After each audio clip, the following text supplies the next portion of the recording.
They murdered her because she knew too much. Hypatia was a scientist, philosopher, and public intellectual in an empire collapsing. Not collapsing from war, but from ignorance.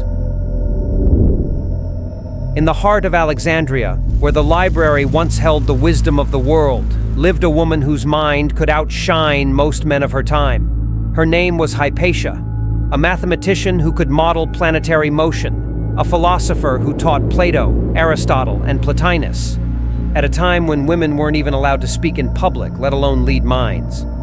She wasn't just brilliant, she was dangerous, because she questioned everything. The Roman Empire was dying, crumbling under its own weight, while religion began replacing reason. The city boiled with conflict between Christians, pagans, and Jews. Ideas were no longer debated, they were hunted.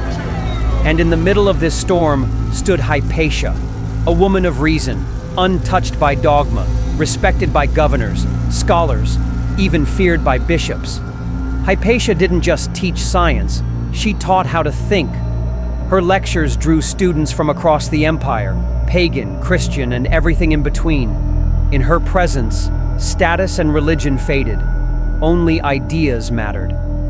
But in a world losing its appetite for complexity, her clarity became a threat. Cyril, the rising bishop of Alexandria, wanted power. Hypatia had influence. She became the perfect target. Whispers turned to rumors. They called her a sorceress, a seductress, a witch. She was blamed for political unrest, for pagan corruption, for simply existing as a woman of science in a man's holy war. One day, on her usual ride home, they stopped her. A Christian mob, led by monks, dragged her into a church. They stripped her, flayed her skin with shards of pottery, tore her limb from limb. Then, as if her body still threatened them, they burned what remained in the streets.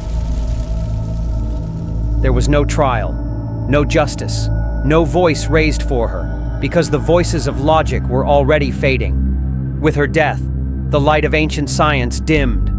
The great library was long gone, but with Hypatia's fall, the last ember of that world flickered out. But history has a way of correcting itself, and truth, like stars, doesn't die. It travels. Hypatia's ideas survived. Her name endures.